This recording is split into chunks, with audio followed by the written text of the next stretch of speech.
Libra, Libra, Libra. It's okay. You may have made a mistake. You may have overthought this. You may have tried to take too much control.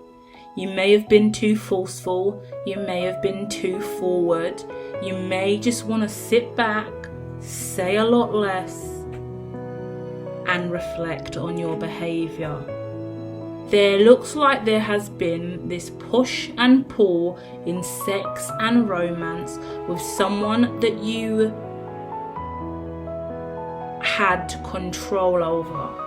I say that really interestingly because I say had control over instead of was in love with, because I feel like your ideologies of love have been very skewed for a long time.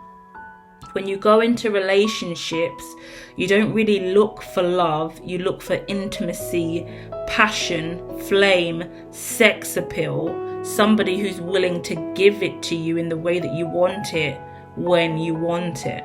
And it looks like a masculine who I could be connecting with right now as the Libra has really dominated relationships in the past, and I feel like you've come across a more fulfilling or dominant feminine who has left you reeling with confusion because she's really unearthed a lot of your toxic traits and behaviors.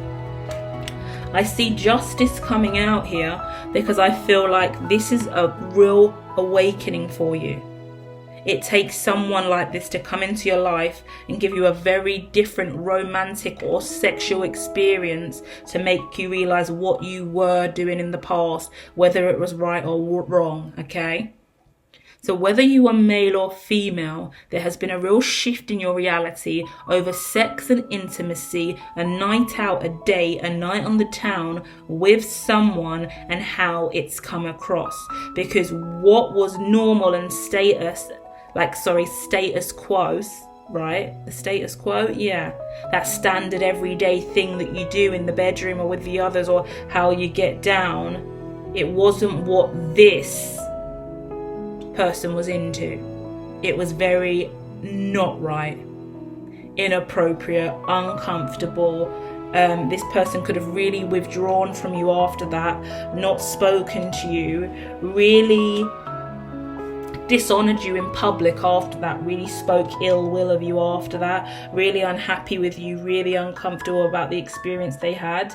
It looks like there can be some kind of clearing up of this conversation. So there could be a second date or a phone call or a FaceTime or a catch up or an apology more than anything else to clarify what's gone on here.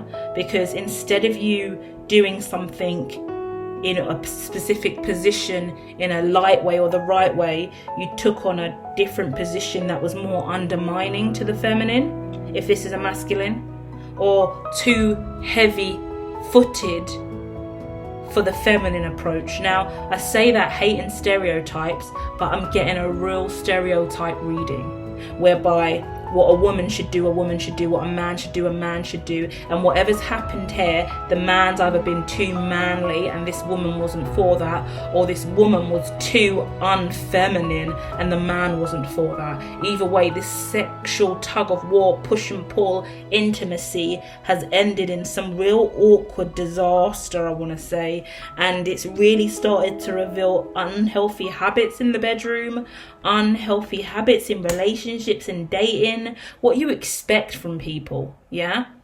Like I'm having flashbacks of all the moments in my past of when I've been in a relationship and gone on a date with a guy, and the way he's expected something of me, you can see he gets it all the time.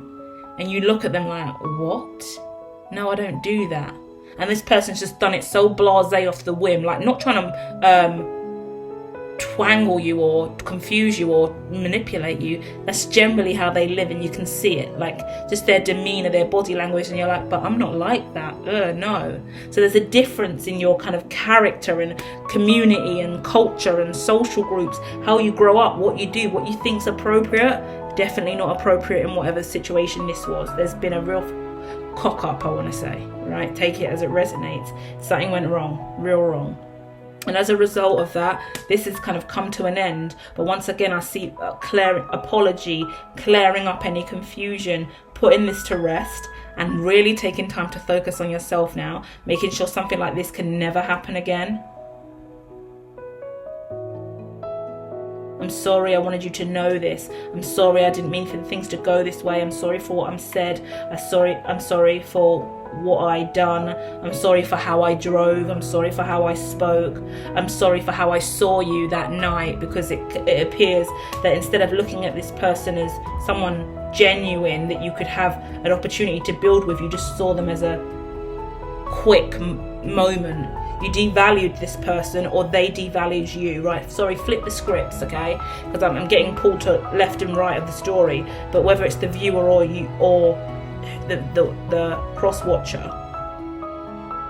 or what you're experiencing from the other person is in question here, okay?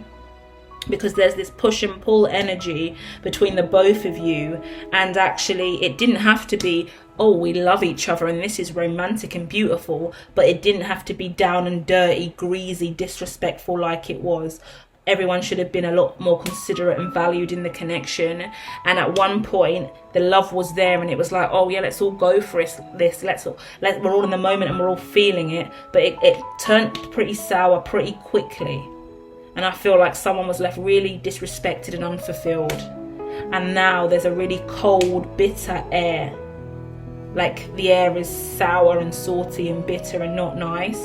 And to be quite honest with you, the Destiny card is at the bottom of the deck, yeah?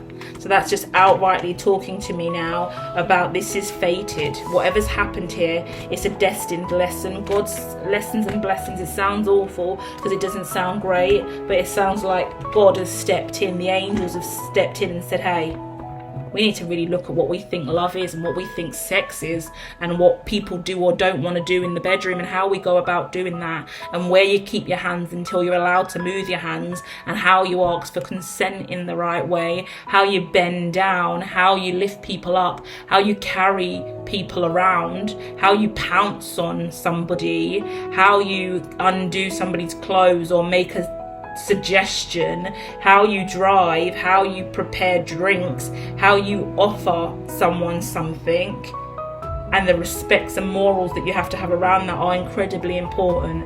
So I'm leaving it open in conversation because I don't want to knuckle in too tightly to any of these stories, as it could create a plethora of confusion, and there's a load of different things that could happen in a relationship when someone expects this person to be this kind of way and they're not.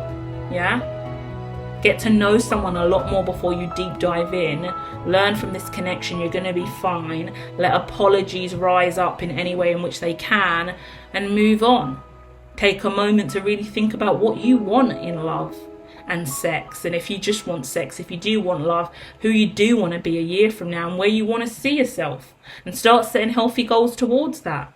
And if you need to start heading towards therapy or counselling, or resolving problems with your exes from the past, or parents and family, because this could bring up a range of different trauma or conversations that trigger your the younger you, right? And where you picked up these kind of habits in love, you know? So please go forward and learn from this situation, and yeah, feel free to share more in the comments. Feel free to hit like and subscribe, and feel free to head over to the other channels and engage in all the other things that are going on in this world. Love and light.